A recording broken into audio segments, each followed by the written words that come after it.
ശബരിമലയിൽ നിന്ന് പുറത്തു വരുന്നത് ഞെട്ടിപ്പിക്കുന്ന വിവരങ്ങളാണ്. അതായത് ഇപ്പൊ പിടിച്ച ഡി മണി എന്ന് പറയുന്ന ആൾ, അയാളെ നേരത്തെ അറിയാമായിരുന്നു. അയാൾ പറയുന്നതൊക്കെ പച്ചക്കള്ളമെന്നാണ് രമേശ് ചെന്നിത്തലയ്ക്ക് പരിചയമുള്ള വ്യവസായി ഇപ്പോൾ SIT പറഞ്ഞിരിക്കുന്നത്. അത് മാത്രമല്ല, വളരെ ഗുരുതരമായ കാര്യങ്ങളാണ് ഈ വ്യവസായി SIT പറഞ്ഞിരിക്കുന്നത്.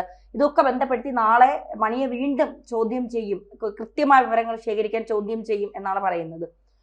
വിഗ്രഹം പോലും ചാക്കിൽ കെട്ടി എന്നൊക്കെ പറയുമ്പോൾ സത്യത്തിൽ നമുക്ക് ഈ അയ്യപ്പ ഭക്തർക്ക് മാത്രമല്ല, കേരളത്തിലെ അല്ലെങ്കിൽ ലോകം മുഴുവനുള്ള അയ്യപ്പ വിശ്വാസികളുടെ നെഞ്ചു പൊട്ടുന്ന ഒരു കാര്യമാണ്. ശബരിമലയിലെ പഞ്ചലോക വിഗ്രഹങ്ങൾക്കപ്പുറം അയ്യപ്പൻ അവിടെ ഉണ്ടോ എന്നുള്ളൊരു സംശയം ഈ സംഭവം തുടങ്ങിയത് മുതൽ ആളുകൾ ചോദിക്കുകയാണ്. എന്തൊക്കെയായിരിക്കും ഈ പറയാൻ പോകുന്നത് ഈ ഡി മണി? ഡി മണിയെ കഴിഞ്ഞ ദിവസം ചോദ്യം ചെയ്യുന്നതിനകത്തൊന്ന് SITക്ക് വ്യക്തതയൊന്നും ഇല്ലെന്നുള്ള രീതിയിലല്ലേ ഒരു വർത്തമാനം ഇപ്പോൾ വന്നിരിക്കുന്നു. ഞാൻ ആദ്യമേ പറഞ്ഞായിരുന്നല്ലോ, ഡി മണിയെ ചോദ്യം ചെയ്യാതിരിക്കാൻ SITക്ക് പറ്റത്തില്ല. ഡി മണിയെ ചോദ്യം ചെയ്തേ മതിയാവത്തുള്ളൂ. കാരണം ഡി മണിയുടെ പേര് പറഞ്ഞിട്ട് SIT സംഘത്തിന് ഏറ്റവും പ്രധാനപ്പെട്ട മുൻ ആഭ്യന്തരമന്ത്രിയും അല്ലെങ്കിൽ മുൻ പ്രതിപക്ഷ നേതാവും ഇപ്പോഴത്തെ കോൺഗ്രസിൻ്റെ ഏറ്റവും പ്രധാനപ്പെട്ട നേതാവും അതിനായിട്ട് സ്പെസിഫൈ ചെയ്ത് കാര്യങ്ങൾ എന്നുള്ള രീതിയിൽ വ്യവസായിയെ കൊണ്ടിരുത്തി, രണ്ട് വ്യവസായികളെ കൊണ്ടിരുത്തിയാണ് പറഞ്ഞത്. ഡി മണിയെ ചോദ്യം ചെയ്യാതിരിക്കാൻ പറ്റത്തില്ല.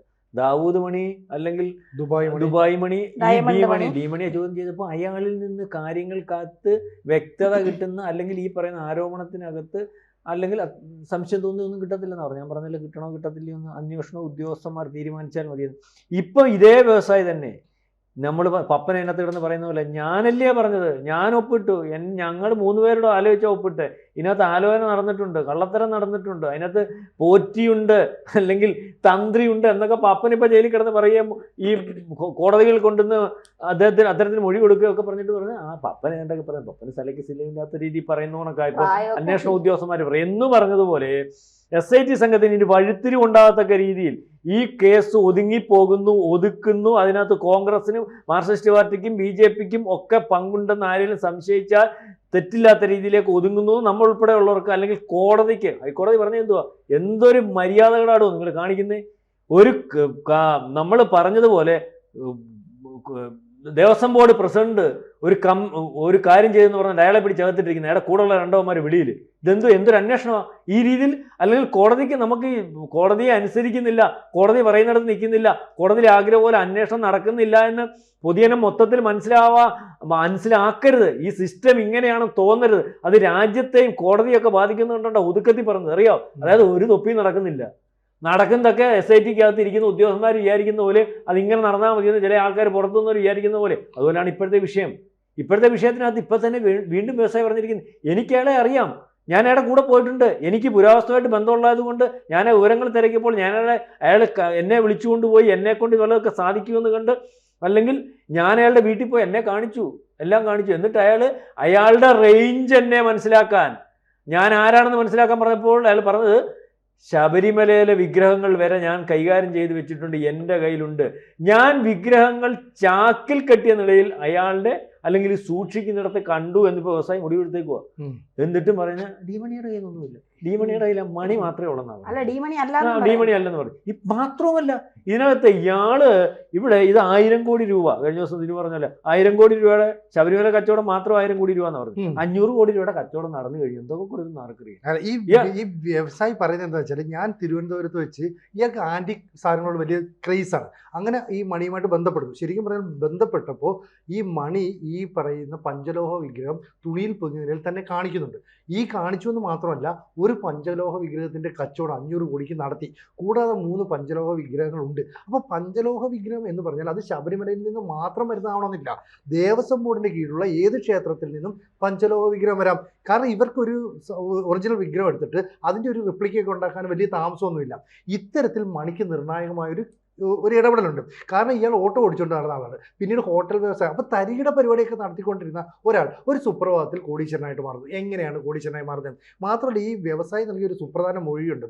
ഒരു വാഹനത്തിൽ 2000-ന്റെ കെട്ടിൻ്റെ നോട്ടുകൾ ഒരുപാട് ഞാൻ കണ്ടു. അപ്പോൾ ഫ്ലൈറ്റിൽ വന്നിറങ്ങുന്ന ഡി മണിയെ പോലെയുള്ള അന്താരാഷ്ട്ര റാക്കറ്റിൻ്റെ കണ്ണികൾ, പണം എത്തിക്കുന്നത് വാഹനത്തിൽ, ഇതെല്ലാം കൂടെ നോക്കുമ്പോഴോ കൃത്യമായിട്ട് ഈ റാക്കറ്റിൽ ചില ആളുകളുടെ ഇടപെടലുണ്ട്. ഈ വ്യവസായി പറയുന്നത് ശബരിമലയിലെ ഒരു മേൽശാന്തി, ഈ പറയുന്ന ഉണ്ണികൃഷ്ണൻ പോറ്റി, അതുപോലെ മണി, ഇങ്ങനെയുള്ള ആളുകളും ചില CPM നേതാക്കളും ഹോട്ടലിൽ വെച്ച് കൂടിക്കാഴ്ച നടത്തി. അപ്പോൾ ആ ഹോട്ടലിൽ വെച്ച് കൂടിക്കാഴ്ച നടത്തുന്നത് എന്തിനാ? ഒരു കച്ചവടം ഉറപ്പിക്കാനായിരിക്കില്ലേ? മാത്രമല്ല ശ്രീ പത്മനാഭസ്വാമി ക്ഷേത്രത്തിലെ സ്വർണത്തിലും ഒരു കണ്ണിവർക്കുണ്ടായിരുന്നു. പക്ഷേ നേരിട്ട് അവിടേക്ക് ചെല്ലാൻ പറ്റില്ല, കാരണം ടൈറ്റ് സെക്യൂരിറ്റിയാണ്. അപ്പോൾ ഇത്തരത്തിലുള്ള നോക്കുമ്പോൾ ഈ മണി എന്ന് പറയുന്നത് അത്ര ചെറിയ മീനല്ല, ഒരു വലിയ അന്താരാഷ്ട്ര റാക്കറ്റിന്റെ ഇങ്ങേയറ്റത്തുള്ള കണ്ണി. അങ്ങനെ തന്നെ വേണ്ട കരുതാൻ. അതെ അതെ, ഇതിനകത്ത് വേറെ കാര്യമുണ്ട്. ഇപ്പം ഞാൻ പറയാൻ തുടങ്ങി, പത്മനാഭസ്വാമി ക്ഷേത്രത്തിൽ തിരുവനന്തപുരത്ത് അല്ലെങ്കിൽ ഈ ക്ഷേത്രവുമായിട്ട് ബന്ധപ്പെട്ട് ചില കൂടിക്കാഴ്ചകൾ നടത്തിയെന്ന് പറയുന്നു. അതിനകത്ത് ആ കൂടിക്കാഴ്ച വിജയിച്ചോ വിജയിച്ചില്ലയോ എന്ന് നമുക്കൊക്കെ ബോധ്യപ്പെട്ട് പറയാൻ പറ്റുന്ന ഒരു അവസ്ഥയൊന്നുമില്ല.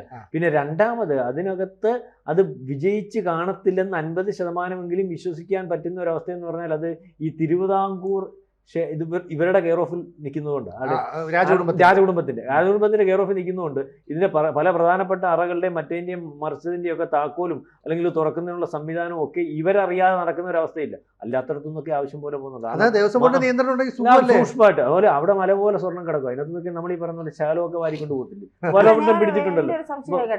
ഈ ഒരു വിഗ്രഹം നമ്മൾ ക്ഷേത്രത്തിൽ പോകുമ്പോൾ അകത്തിരിക്കുന്ന വിഗ്രഹം പഞ്ചലോക വിഗ്രഹമാണ്, അത് അവിടെ ഉറപ്പിച്ചു വെച്ചിരിക്കുന്നതല്ലേ. ഇതെങ്ങനെ അത് എടുക്കണമെങ്കിൽ അതിൻ്റെ അകത്തുള്ള തന്ത്രിക ക്ഷേത്രവുമായി ബന്ധപ്പെട്ട ഒരാളറിയണം.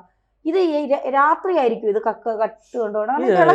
രാത്രിയിൽ നമ്മുടെ ഇപ്പൊ ഇത് കട്ടേക്കുന്നത് എനിക്ക് അതിനെ പറ്റി ബോധമില്ലാത്തതുകൊണ്ട് ഇപ്പൊ ഇത് കട്ടേക്കുന്ന രാത്രി വന്ന് പാര കൊണ്ട് ഇളക്കുന്നവരല്ലല്ലോ. ഈ സാധനം പുറത്തു നിന്ന് കാണും. പട്ടാപ്പാലല്ലോ, പട്ടാപ്പാലല്ല ഞാൻ പറഞ്ഞത്, സാധനം പുറത്തു നിന്ന് കാണും. എന്നിട്ട് അതിന് വില വെക്കും. ഭഗവാനെ തൊഴുതാൻ നമ്മൾ വിചാരിക്കും ശാസ്താവിനെ കാണാൻ വന്നെയാണ്, ഇങ്ങനെ തൊഴുതോണ്ട് വയ്ക്കും. തന്ത്രി പറഞ്ഞ് വൃത്തിയായിട്ട് കണ്ടു, അല്ലെങ്കിൽ VIP ലോഞ്ച് കയറ്റി നിർത്തി വൃത്തിയായിട്ട് കണ്ടിട്ട് വെളി വന്നിട്ട് സംസാരിക്കും. അതിനെന്താ വില വേണം, ഇത്ര കൂടി. അപ്പൊ അതിന് വേണ്ട സംവിധാനം ഒരുക്കി ഈ സാധനം അതിനകത്ത് കയറാൻ പറ്റുന്ന തന്ത്രിക്കല്ലേ ഉള്ളൂ. ഞാൻ എന്റെ ഐഡിയ വെച്ച് പറഞ്ഞാ കയറാൻ പറ്റുന്ന തന്ത്രിക്കല്ലേ ഉള്ളൂ. മറ്റേ സാധനം കൊണ്ടുവന്ന് അവർ വേണ്ട വിധത്തിൽ കൈകാര്യം ചെയ്ത് അവിടെ വെച്ചിട്ട് പോകും. നിങ്ങൾ വെളിയിൽ നിന്ന് ഈ തൊഴുന്നത് ആ ഭഗവാൻ, മനസ്സിലായില്ലേ? പിന്നെ മാത്രമല്ല നമ്മൾ സങ്കല്പം അനുസരിച്ച് അത് ആയിരിക്കും. എവിടെ ഭഗവാനാന്ന് സങ്കല്പിച്ച് തൊഴുന്നു അവിടെ എല്ലാം ഭഗവാനാന്ന് വിചാരിച്ചാൽ മതി. ഇപ്പൊ നിർബന്ധം പിടിക്കരുത് പഴയ അയ്യപ്പ വിഗ്രഹം അവിടെ ഇരിപ്പുണ്ട് അല്ലെങ്കിൽ അതേലേ നടത്തുള്ളൂ എന്ന് നിർബന്ധം പിടിക്കരുത്. അതിനകത്ത് ഉറപ്പൊന്നും ഇപ്പോഴത്തെ അവസ്ഥയിൽ എനിക്ക് തരാൻ പറ്റത്തില്ല, സിനുവിനും പറ്റത്തില്ല. ഇപ്പൊ ശബരിമലയിലെ കാര്യം പറയാം, കട്ടളപ്പാളി ഇളക്കി, വാതിൽ പാളി ഇളക്കി എന്നൊക്കെ പറയുമ്പോൾ അതൊന്നും ഇല്ലാതെ ശബരിമലയിൽ എത്രയോ നാൾ വിഗ്രഹം അറിയോ? നമ്മളാരും അറിഞ്ഞില്ലെന്നേ ഉള്ളൂ. എന്ന് പറയുന്ന പോലെ ദേവസ്വം ബോർഡിന്റെ നിയന്ത്രണത്തിലുള്ള ഒരു ക്ഷേത്രത്തിൽ നിന്ന് ഒരു സാധനം പുറത്തേക്ക് കൊണ്ടുവരണമെങ്കിൽ സ്വാഭാവികവും ഭക്തന്മാരില്ലാത്ത ഒരു സമയത്ത് അതിന് സമാനമായ രീതിയിൽ ഒരു റിപ്ലിക്ക ഉണ്ടാക്കാം. ഈ ഉണ്ടാക്കിയതിന് ശേഷം ഇത് പുരാവസ്തു വകുപ്പിന് കൈമാറും.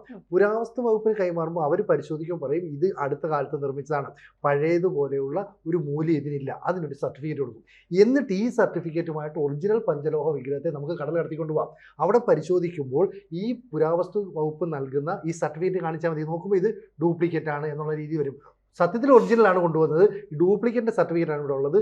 ഡ്യൂപ്ലിക്കേറ്റ് അതിനകത്ത് പ്രതിഷ്ഠിക്കുകയും ചെയ്യും. എത്ര വലിയ തട്ടിപ്പ് നടത്താമെന്നറിയോ? ഈ രീതിയിലേക്ക് അന്വേഷണം പോകും എന്നുള്ളത് കൊണ്ടാണ് SIT ഇപ്പോൾ ഒരു നിയന്ത്രണം ഏർപ്പെടുത്തിയത്. അങ്ങനെ അന്വേഷണത്തിലേക്ക് പോയാൽ ദേവസ്വം ബോർഡിൻ്റെ ക്ഷേത്രത്തിലുള്ള പല വിഗ്രഹമോഷണവും കവർച്ചയും അല്ലെങ്കിൽ സ്വർണം കാണാതായതുമായ പല തട്ടിപ്പുകളും അന്വേഷിക്കേണ്ടി വരും. അതുകൊണ്ടാണ് വീണ്ടും വീണ്ടും പറയുന്നത് CBI പോലെയുള്ള കേന്ദ്ര അന്വേഷണ ഏജൻസികൾ ഇവിടേക്ക് വരണം. അങ്ങനെയാണെങ്കിൽ ഡി മണിയുടെ ഉൾപ്പെടെയുള്ള കള്ളത്തരങ്ങൾ ഒന്നിനു പറയുന്നത്. അല്ല, ഇതിനകത്ത് മുമ്പേ ചോദിച്ച ചോദ്യത്തിന് മറുപടി പറഞ്ഞില്ലേ. ഇപ്പൊ ഇതിനകത്ത് ഇത് ശബരിമലയിലെ ഈ നിമിത്തം പറയത്തില്ലേ, വാതിൽപ്പാടിയുടെയോ അല്ലെ ദ്വാരപാല ശില്പത്തിന്റെ ഭാഗത്ത് ഒതുങ്ങത്തില്ല.